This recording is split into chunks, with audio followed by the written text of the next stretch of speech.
Tudo bom, pessoal? Então, estamos aqui para gravar a parte 2 da aula, tá? De agentes químicos no ambiente. E existe uma definição, que é a definição de efeito tóxico de um elemento, tá? E a gente está tratando aqui de elemento essencial, tá? Então, o elemento essencial é aquele que você não vive sem. Por exemplo, o ferro é um elemento essencial, sem ele não tem vida, certo?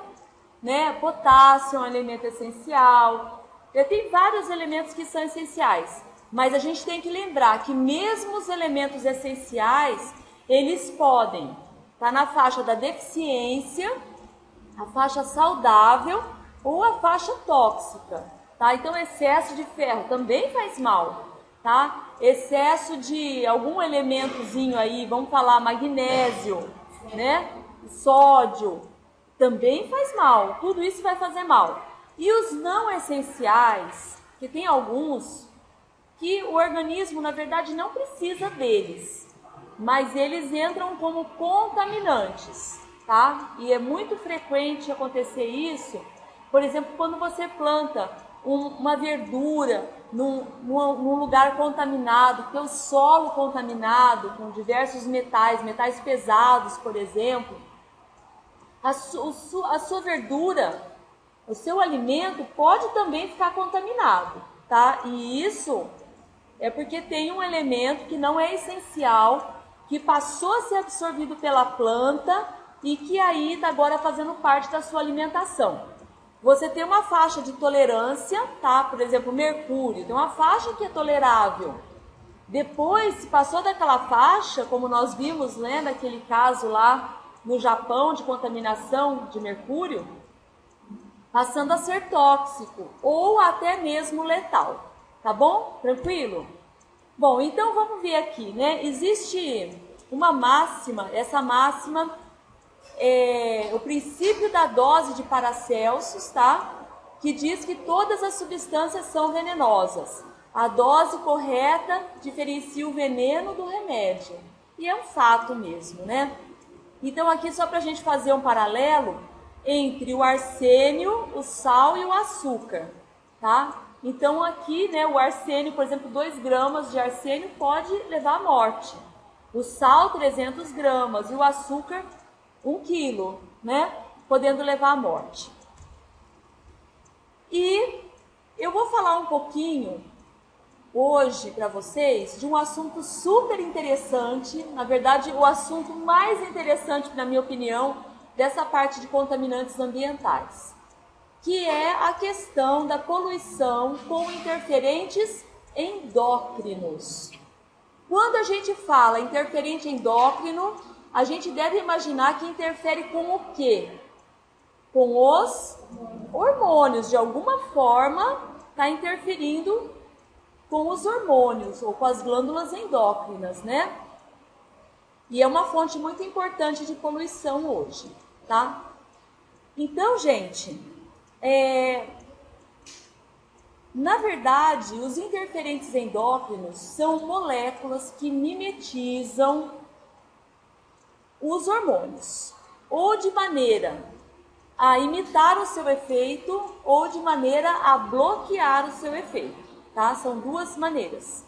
Eles podem ser administrados pela alimentação, porque muitas dessas substâncias interferentes endócrinos não estão nos alimentos originalmente, mas durante a produção, o processamento do alimento, eles passam a fazer parte dele. Por exemplo, a água. A água não tem interferente endócrino originalmente, mas a partir do momento em que ela é engarrafada, ela fica em contato com o plástico e ela, por exemplo, pode estar sujeita a altas temperaturas durante o transporte, armazenamento, ela pode passar a ter interferentes endócrinos dentro dela. A mesma coisa, alimentos processados de modo geral, os enlatados. Quando são enlatados, são aquecidos para poder conservar, por exemplo, a lata por longo tempo. E esse aquecimento pode fazer a liberação, por exemplo, de bisfenol A, se no revestimento interno da lata tiver plástico com o bisfenol A, tá? Que esse bisfenol A é uma substância que é adicionada aos plásticos para fazer com que eles fiquem mais maleáveis, né? Então, se você quer evitar contato com interferentes endócrinos, uma boa saída é evitar todo e qualquer alimento processado. É um primeiro passo, tá? Saber a origem do seu alimento. Outra coisa que também pode levar à contaminação dos alimentos é o uso de agrotóxico, porque muitos agrotóxicos têm a sua molécula parecida com a de hormônios, que a gente vai ver a seguir, e vocês vão ver que essa contaminação pode levar a gente ter também a contaminação com interferentes endócrinos, tá? Então, várias dessas substâncias não são degradadas, por exemplo, até na água de consumo das nossas casas. Então, o fato de você ter um bom tratamento já ajuda muito, tá? Olha aqui, essa figura, né? Eu fiquei tentando achar os meus produtos de limpeza daqui, até descobri que esses parece que são lá de Portugal, né? Ainda bem, né? Mas nós usamos na nossa casa uma gama de produtos de limpeza que tem, de fato, substâncias interferentes endócrinos. Então, como é que eu faria a limpeza da minha casa se eu não posso usar esse monte de coisa? Parece que minha casa não pode, então, mais ficar cheirosa. Na verdade, não deveria ficar cheirosa, deveria ficar limpa.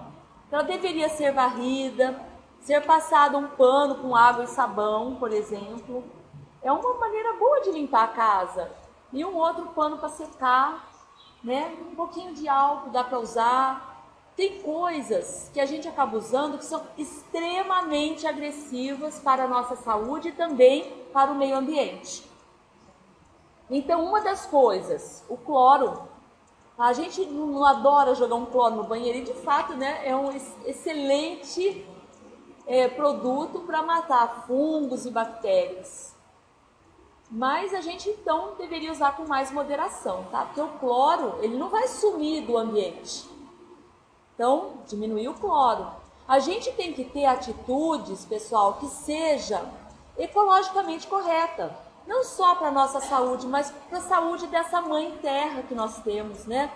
A mãe terra, aquela que nos abriga, que nos alimenta, que nos sustenta.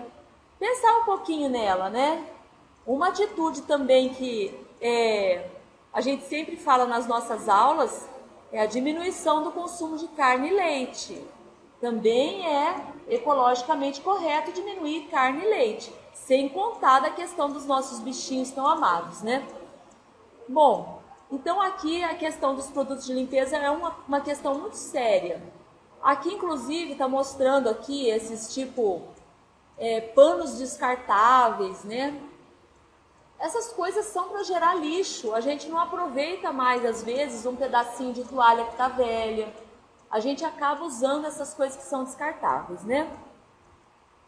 Então, vamos dar uma olhadinha no sistema endócrino, tá? Vocês já conhecem um pouquinho, né? A gente já falou um pouquinho do eixo, o eixo neuroendócrino. A gente já falou um pouquinho do eixo psiconeuroendócrino imune e a importância da gente não ter estresse, tá? Mas hoje a gente vai falar só do eixo neuroendócrino, que são os hormônios. Na verdade, vamos só localizar, né? A gente tem lá no cérebro, né, a pineal, hipotálamo e pituitária. Aqui na região do pescoço, a tireoide, paratireoide. Tem o timo, né, um pouquinho mais para baixo. As adrenais, que são as suprarrenais. Os pâncreas, né? O pâncreas, que é o responsável pelo equilíbrio do açúcar no corpo. Na mulher, o ovário. No homem, o testículo, né? Então, tá aí o sistema neuroendócrino, né? Tudo isso tem uma regulação extremamente delicada e fina. E o funcionamento da parte reprodutiva, da energia corpórea, tudo depende desse intrincado de hormônios que a gente não vai entrar em detalhes hoje, tá? Mas são fundamentais para o funcionamento normal do corpo. Então, para a gente ter uma ideia do funcionamento de um hormônio esteroide, vamos acompanhar aqui comigo. Então, o hormônio esteroide é uma molécula que ela tem livre passagem, né, pela camada bilipídica da célula. Então, nessa imagem que a gente está vendo aqui, né, a célula com seu citoplasma e seu núcleo, o hormônio esteroide ele consegue entrar e ele geralmente ele vai se juntar com um receptor próprio dele, tá? E esse receptor, já vou adiantando, ele muitas vezes é meio promíscuo, ou seja, ele reconhece o hormônio esteroide, mas reconhece também os interferentes endócrinos como se fosse o próprio hormônio do corpo, tá? Por isso que é perigoso a gente estar exposto a substâncias como inseticidas, né? Como substâncias que eu vou mostrar várias delas hoje, que acabam interferindo como se fosse o próprio hormônio no corpo. Quando ele encontra o receptor lá na célula, ele faz geralmente um dímero ou um homodímero, né? Ele dimeriza, às vezes em 2 receptores, às vezes em 1, e esses vão agir como fator de transcrição nuclear lá no DNA, reconhecendo várias regiões do núcleo da célula, tá? Que vão ser ativadas pela presença do hormônio esteroide, certinho? Então, os receptores celulares não se ligam exclusivamente aos hormônios. É importante a gente saber disso. Eles também podem interagir com outras moléculas orgânicas presentes na corrente sanguínea. E é neste momento que os problemas relacionados ao sistema endócrino começam, que são os nossos contaminantes ambientais, que a gente hoje mal consegue fugir deles. Certinho? Então, vou mostrar então como é que funciona uma resposta normal. Então, olha. Então, nessa figurinha dá para ver bem, né? O hormônio transparente, né? Essa pecinha do quebra-cabeça. E o receptor que se encaixa com o hormônio como chave e fechadura, tá? Quando o hormônio se liga com o receptor, isso desencadeia uma resposta, tá? E essa resposta é esperada. Então, isso acontece mesmo que em baixíssimas concentrações do hormônio. Pensa, o hormônio, gente, é uma coisa que é produzida numa glândula e ele vai fazer ação em lugares distantes do corpo, tá? Essa é a função dele, tá? Então, a resposta natural é essa. Os receptores hormonais também podem se ligar a outras substâncias químicas. Então, isso explica o porquê de determinados interferentes endócrinos presentes no organismo, mesmo em baixíssimas concentrações, serem capazes de gerar um efeito. Então, quando a gente fala assim, existe dose segura para uma criança se contaminar com bisfenol A da mamadeira, por exemplo? Não existe dose segura. Mesmo porque os organismos são diferentes. A gente não sabe, porque não existiu ainda um estudo a longo prazo, envolvendo várias gerações, para dizer da segurança dessa substância. Eu até posso fazer estudos com animais, estudos com organismos aquáticos, né, que em geral são usados, né, Daphnia, Cerodaphnia, que você consegue verificar várias gerações para ver o efeito daquilo, mas você não está fazendo o estudo em humanos. Tá? E o estudo em humanos, na verdade, está sendo feito em vivo. Nós estamos sendo testados e não sabemos os efeitos disso. Então, a alteração no sistema endócrino ocorre quando o interferente endócrino interage com os receptores hormonais, modificando a sua resposta natural, que a gente vai ver a modificação agora. Então, essa resposta modificada pode ser de 2 tipos: efeito agonista e efeito antagonista, tá? Então, o que é um efeito agonista? É quando você tem na condição fisiológica do seu corpo o seu próprio hormônio, mas você tem também a presença do interferente ali. Ele está lá, ele está interferindo. E você tem a ligação, por exemplo, do interferente, porque às vezes ele está até em maior quantidade, aí na figurinha ele está em maior quantidade, né? E aí ele faz um efeito agonista, ou seja, ele age como se fosse o próprio hormônio. Então eu vou ter um efeito maior. Então isso é comum com os interferentes endócrinos estrogênicos, que eles entram no corpo e vão agir como se fossem estrogênio natural. Então, quem são essas substâncias? Olha, gente, são várias. O próprio anticoncepcional feminino, contaminação da água, né? Então aí, contaminação da água com bisfenol A e várias substâncias que a gente vai ver aqui pra frente, tá? Na verdade, o hormônio feminino natural que está na água, porque vocês sabem, né? Vamos pensar na seguinte situação. A minha água vem de regiões altas, então meu risco é menor. Vamos pensar na região do Caparaó, Capixaba. Cidades altas do Caparaó, Muniz Freire, Iúna, cidades altas. Cidades baixas, Alegre. Da onde vem Jerônimo Monteiro, né? Cachoeiro Itapemirim, mais para frente. Quanto mais distante das regiões altas, maior a quantidade de despejo de esgoto mesmo, de privada, que tem urina, né? Na água. Será que esse hormônio, pelo sistema de filtragens, etc., ele é degradado totalmente? Vamos pensar ainda mais. Quantas cidades têm, de fato, um sistema de tratamento de esgoto? Vocês sabem, as prefeituras não querem fazer tratamento de esgoto porque não aparece, né? Tudo por baixo da terra, isso não dá voto, né? Então, o que está acontecendo é que nós temos muitas cidades, principalmente cidades pequenas, que despejam in natura, na íntegra, o seu esgoto diretamente nos rios. E esses rios são utilizados para abastecimento das cidades. Então, pessoal, só para explicar agora o efeito antagonista, o próprio nome já fala, né? Ele faz um efeito contrário, né? Na verdade, ele está bloqueando o efeito hormonal. Ele ocupa o receptor, então o receptor fica ocupado, casado lá com o mimetizador hormonal, só que ele não deixa fazer um efeito. Então é como se ele fosse um bloqueador hormonal, tá? Então, vocês viram então o efeito agonista e o efeito antagonista, tá? Agora sim, resposta inibida, tá? Bom, então, gente, a maioria dos interferentes endócrinos, a gente vai fazer o símbolozinho aí, IE, né?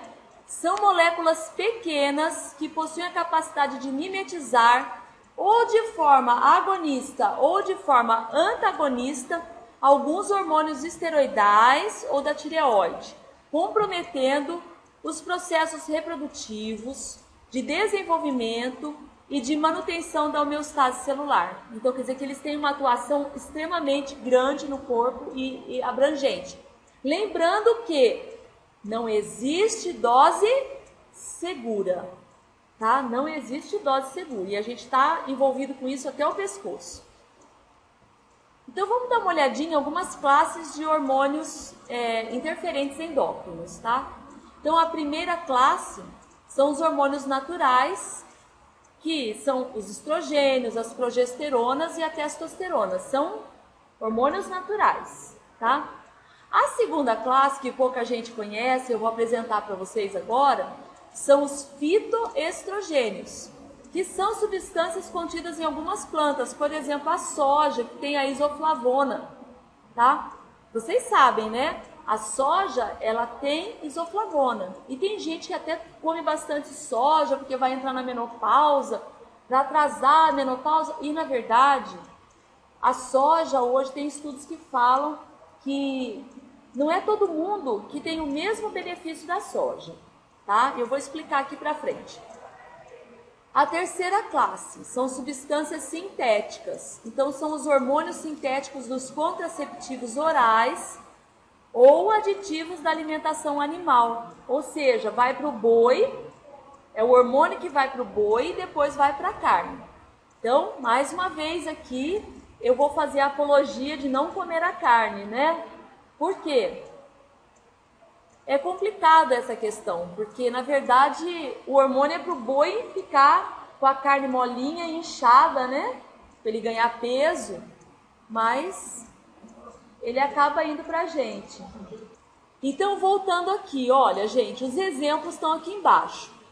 Pesticidas, aditivos plásticos, bifenilas policloradas, esses hidrocarbonetos aromáticos policíclicos, organoestanho, alquilfenóis, dioxinas e furanos. Vamos dar uma olhada aqui em cima. De que forma eu poderia estar contaminado com essa primeira classe de hormônios naturais? A água contaminada com tratamentos ineficientes de água, que a água ela é buscada para cidades de rios, e esses rios podem estar contaminados com urina de mulheres, né? E aí contamina a água de uso também. Fitoestrogênios, através de comer, por exemplo, a soja, a linhaça também tem fitoestrogênio, tá? E substâncias sintéticas são as coisas que a gente acaba tomando, né? Hormônios contraceptivos orais e aditivos da alimentação animal. A gente acaba se contaminando, né? Injetáveis e etc. E os xenoestrogênios é que são utilizados na indústria ou na agricultura. A gente também acaba se contaminando com esses interferentes endócrinos. Então, falando um pouquinho da questão do frango, o pessoal da produção animal é unânime em dizer que carne de frango, ao contrário do que muitos acreditam, não contém hormônios.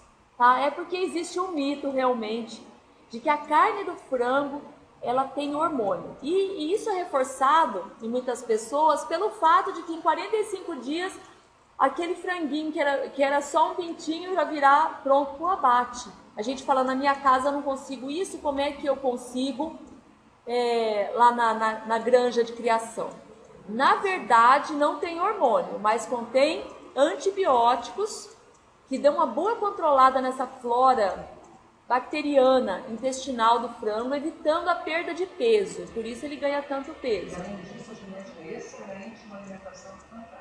A professora Zélia está aqui, né? Ela é da área, né? Da zootecnia. E ela fala que, além disso, essas aves são melhoradas geneticamente e que tem uma alimentação muito reforçada, o que ajuda no ganho de peso, tá? Então, essa história, né, desse franguinho aí, né, com as pernas gordinhas, é mais pelo melhoramento genético mesmo do que por hormônios, tá?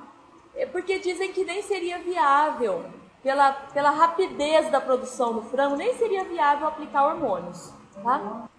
Então, tem uma questão que é interessante, que a professora Zélia está me lembrando aqui, que o hormônio ele só age para crescimento animal quando ele é injetado, porque se ele fosse dado via oral, como a gente toma contraceptivo oral, ele seria distribuído por todo o corpo, seria uma grande perda para a produção, porque a produção visa custo, né, lucro, e o que interessa para eles é lucro, tá? Então, em suma, a carne de frango não tem hormônio, mas tem antibiótico, tá? E como eu estou fazendo apologia do não consumo de carne, também não é ideal, certo? Tem alguma pergunta? Então, vamos continuar aqui, né? Mas a gente tem, principalmente de uso ilícito e indiscriminado, a questão do uso de hormônios para aumento de massa muscular, tá? E erradamente as pessoas consomem, elevando o risco, inclusive, de alguns tipos de câncer, tá? Só para fazer uma brincadeira aqui, né, eu coloquei essa figura, né, todos na fila do veterinário, inclusive o rapaz, né, porque eles tomam hormônios esteroides de cavalo. Aliás, usam shampoo de cavalo, usam não sei o que de cavalo, pomada de cavalo, o cavalo é que tá bem, né? Mas eu queria lembrar a vocês que o sujeito que faz uso desses hormônios, ele fica com um aspecto acromegálico. Nossa, eu falei um nome horrível agora, acromegálico. A região acral é a região das extremidades, né? Mega, grande. Então a mão fica grande, dá crescimento secundário em osso que já parou de crescer. Por exemplo, os ossos da face, eles acabam crescendo, né? O zigomático, né? Então a pessoa fica com a cara do incrível Hulk. Já ouviram falar no incrível Hulk, né? Aquele verde. Então, vocês vão perceber que dá crescimento aqui nessa região aqui e nessa região aqui. O queixo também acaba crescendo. Então o sujeito fica com um aspecto grosseiro. E a mulher que usa também. A mulher que usa e não volta mais, viu, gente? Porque é o osso. É o osso, nunca mais vai voltar. Então, se tem acromegalia, vai ficar com acromegalia. E existe também uma doença, que é o tumor de hipófise, que pode dar a característica de acromegalia nas pessoas. Nossa! Então, né? Aí eu coloquei essa brincadeira que eu não resisti, vocês me perdoem, né? Aí até tem a brincadeira de estudos diz que esteroides danificam os cérebros de rato, e o outro responde, o que é cérebro, né? Porque realmente, o que a nossa cultura está priorizando? Né? O corpo, olha os nossos valores como estão invertidos. Isso, gente, o que é importante é a saúde, é você gostar de si, né? Não priorizar a massa muscular, né? As pessoas têm que cultivar os valores internos, que são super importantes. Bom, vou falar um pouquinho de fitoestrogênio, porque eu acho que é importante. E a gente tem uma ideia que se a gente comer muita soja, né, muita linhaça, a gente está fazendo uma ótima coisa. E não é exatamente assim. Olha só, tem um estudo que fala que ovelhas alimentadas por longo período em pasto que continha as isoflavonas, que é um composto aqui da soja, genisteína e formonoetina e bioxanina, desenvolveram sintomas de infertilidade, mostrando o papel que essas substâncias têm até como anticoncepcional, interferente endócrino mesmo, tá? Então, os ensaios in vitro mostraram que muitos fitoestrogênios se ligam aos receptores de estrogênio, sim, e eles fazem um papel estrogênico mesmo, um papel agonista, produzindo um efeito agonista, né? Similar ao dos hormônios esteroides sexuais, né? Como os estrogênios, os exógenos nesse caso, que são através da alimentação. Então, tudo a gente deve consumir com cautela, tá? Já houve um tempo que falava, não, tem que todo mundo comer soja, porque a soja é saudável, substitui a carne. Hoje já não se fala mais dessa forma, então os estudos vão aprimorando e a gente vai entendendo melhor como é que isso acontece. Olha só, em relação à dieta à base de soja, existem artigos que fazem a correlação entre isoflavona e câncer, mas não é igual para todo mundo, tá? Então os artigos falam que existem interações da isoflavona com alguns genes importantes que estão relacionados ao câncer, sim.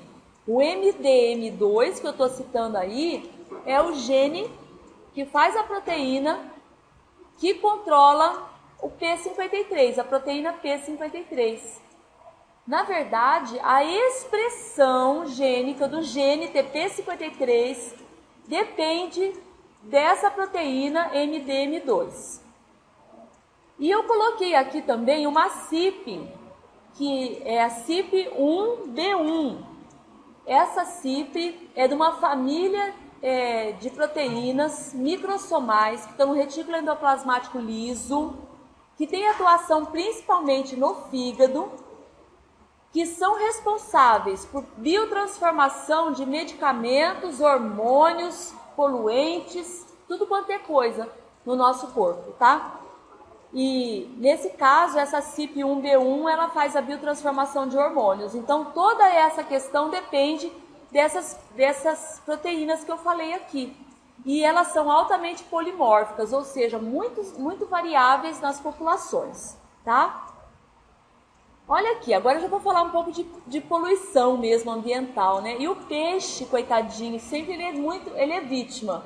Olha como é que a gente faz, né? A gente destrói as matas ciliares, permite a entrada de poluentes, de esgoto, de solo, de tudo quanto é coisa das lavouras dentro da água. Que a água, como nós já vimos na aula 1, é o destino final de vários poluentes.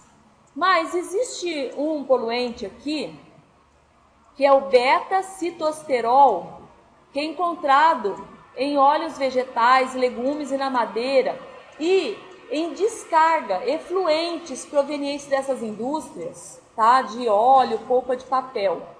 E essas substâncias devem ser tratadas antes do destino final. E o destino final, gente, muitas vezes é a água do rio. Olha que tristeza. E aí o que acontece? Essa substância ela induz a produção de uma outra que está no peixe, chamada vitelogenina, que em peixes machos produz efeitos androgênicos, produz efeitos feminilizantes, e em peixes fêmeas produz efeitos androgênicos. E acaba fazendo aquela coisa de peixe que é muito comum, chamada reversão sexual.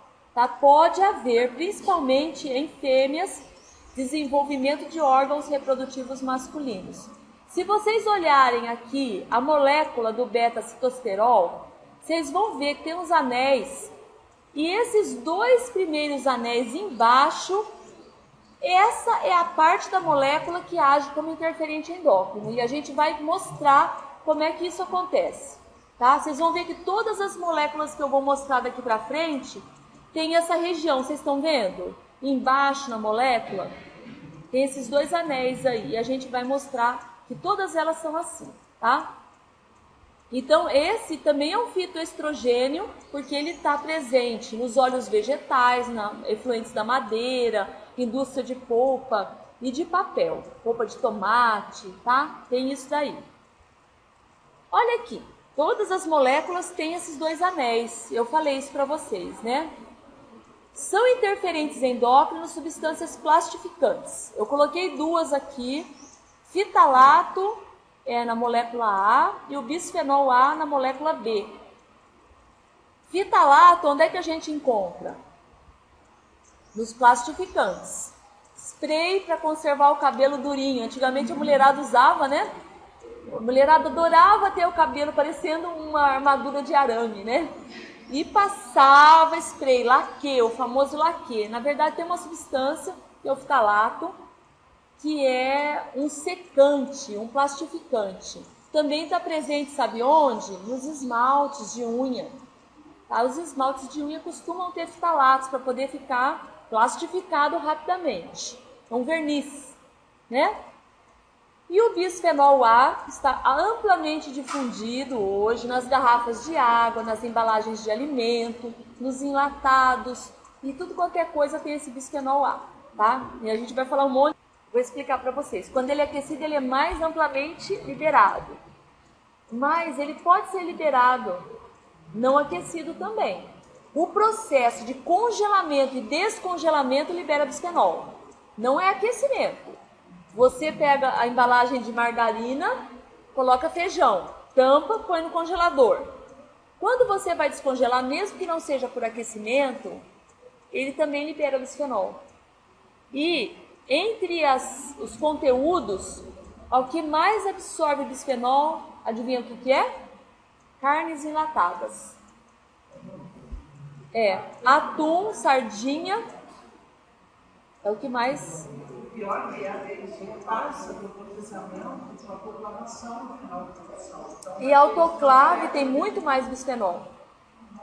Então, na verdade, a contaminação com bisfenol é muito alta.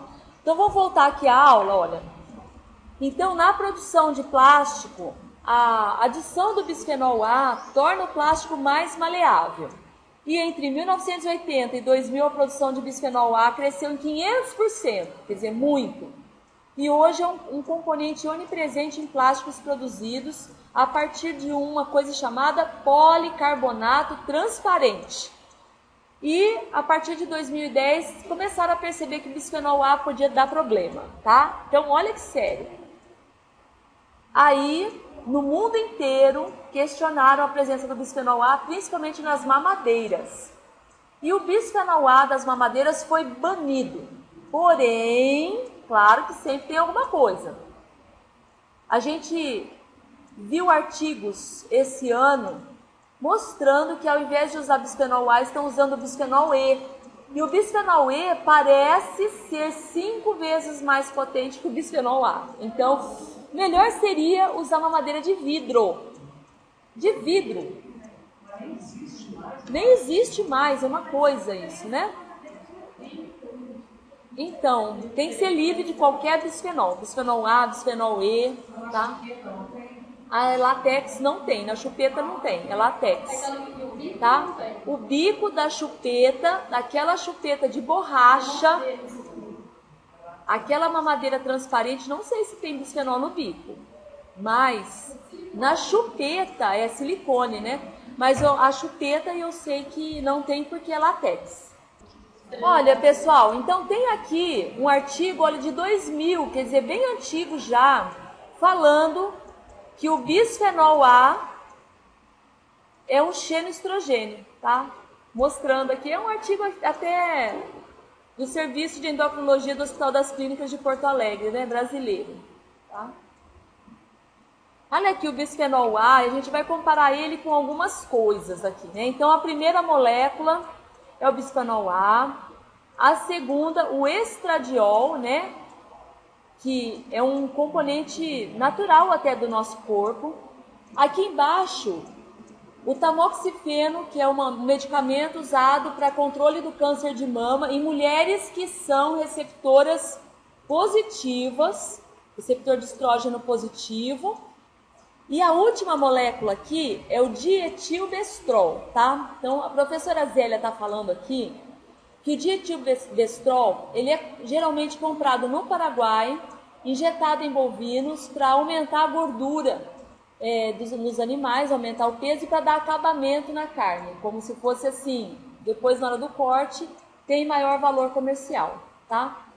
Agora eu quero que vocês notem há algumas semelhanças entre as moléculas. Vocês podem olhar aqui, né? O bisfenol A, os 2 anéis, o estradiol, os 2 anéis embaixo. O tamoxifeno tem 1,5 anel, mas ele vale, porque como eu falei, o receptor de estrógeno, ele é meio promíscuo, ele encostou ali, deu uma leve encaixada, ele já está servindo, ele já está fazendo o papel dele de receptor de hormônio, né? E o dietilbestrol também. Então, todos eles agem como interferentes endócrinos. No caso, aqui tem efeito agonista e efeito antagonista. O tamoxifeno, por exemplo, faz um efeito antagonista, bloqueando o receptor de estrógeno para inibir o crescimento do tumor de mama, tá? E vamos olhar aqui, né, a reciclagem de materiais plásticos, né? E a gente vê que os plásticos hoje, eles vêm com essa simbologia aqui, né? 1, 2, 3, 4, 5, 6 e o 7, né? O mais perigoso para a gente é esse 7, que fala outros, porque a gente não sabe direito o que tem dentro. Tá? Quando fala, tem tal coisa, você já sabe às vezes se tem bisfenol A ou não. Mas esse, quando fala outros, você nunca sabe. Tá? Então, o mais perigoso de todos é esse com o símbolo outros. Na verdade, a gente deveria evitar o consumo de materiais, de alimentos industrializados, ao máximo. Tá? Vou fazer apologia do natural mesmo. E o bisfenol A? Então, grande parte das mamadeiras com bisfenol A. Ou agora no Brasil está proibido, mas agora tem o bisfenol E, né? Então, a gente não sabe ao certo. O ideal é que não se ferva o leite com a mamadeira junto. se esquente ou não, sirva frio o leitinho, né? É o melhor. Tem embalagens plásticas para acondicionar alimentos na geladeira. Tem bisfenol A, ele é bem flexível, então tem. Copos infantis, está proibido, né? Mas a gente não sabe se tem bisfenol E, porque proibiram o A. Agora, será que o E está sendo adicionado sem a gente saber? Tem estudos que falam que sim. Materiais médicos e dentários, então essa obturação branca, ela tem uma coisa, um grão, que é envolvido com uma resina plástica. E essa resina plástica pode conter bisfenol A. Nos enlatados, isso com certeza absoluta, como revestimento interno, porque é proibido deixar a lata direto em contato com o alimento, que também é muito ruim. Tá? Então, eles colocam um plastiquinho dentro. Às vezes transparente e às vezes mais branquinho mesmo. E em garrafas reutilizáveis de água, como essas que a gente usa para ir para academia. Então, gente, existem à venda no mercado, não vou estimular o consumo também, mas essas garrafas livres de bisfenol, tá? Eu já vi. E os garrafões de 5 litros, que alguém acha que está tendo uma água de boa procedência, às vezes ficou no sol durante bastante tempo e está lá cheio de bisfenol. Os galões de 20 litros também. Aí, como é que começou a história do bisfenol? Vou contar a história do bisfenol para vocês.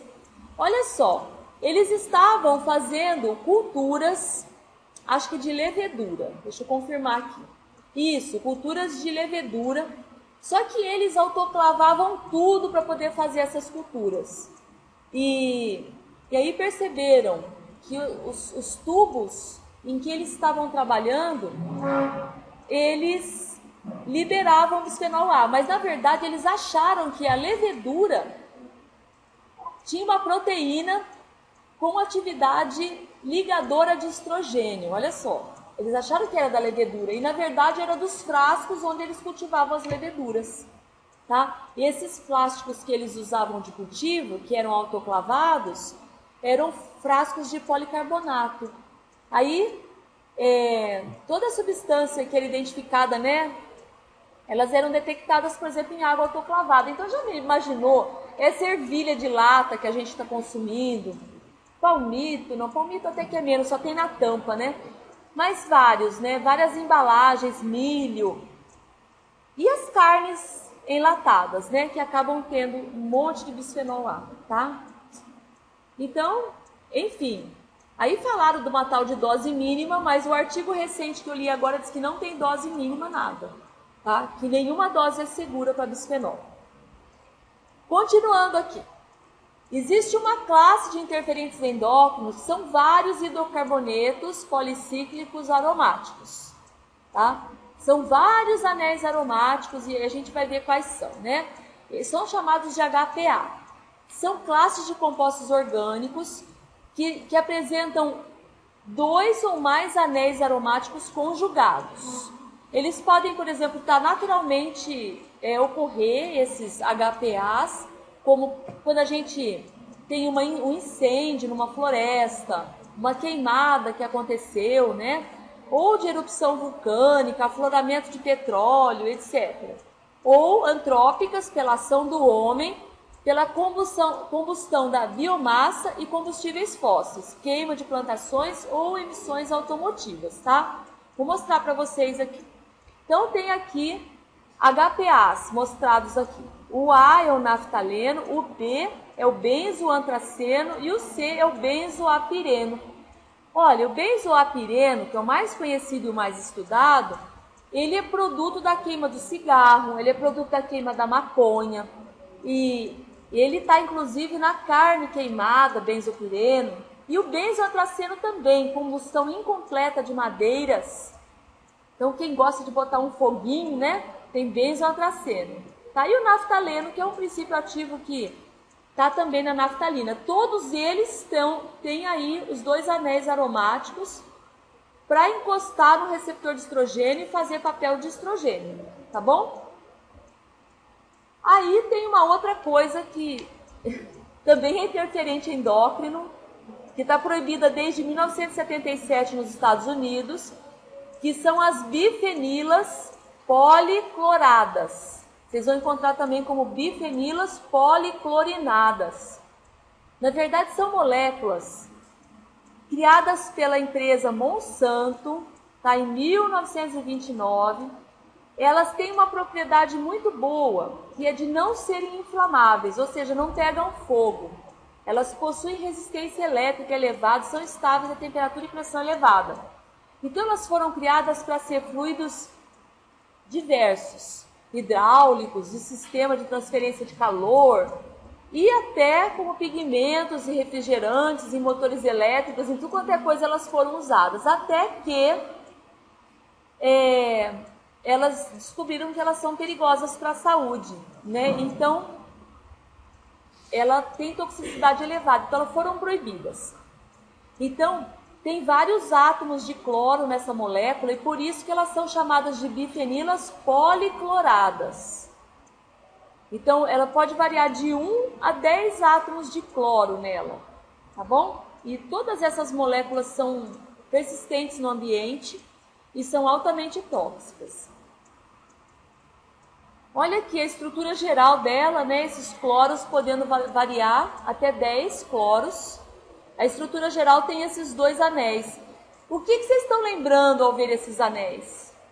Bisfenol A aparece, só que o bisfenol A não tem cloro, tá? Mas tem os 2 anéis aí. Então, todas as moléculas que têm esses 2 anéis, elas são a mesma coisa, tá? São interferentes endócrinos.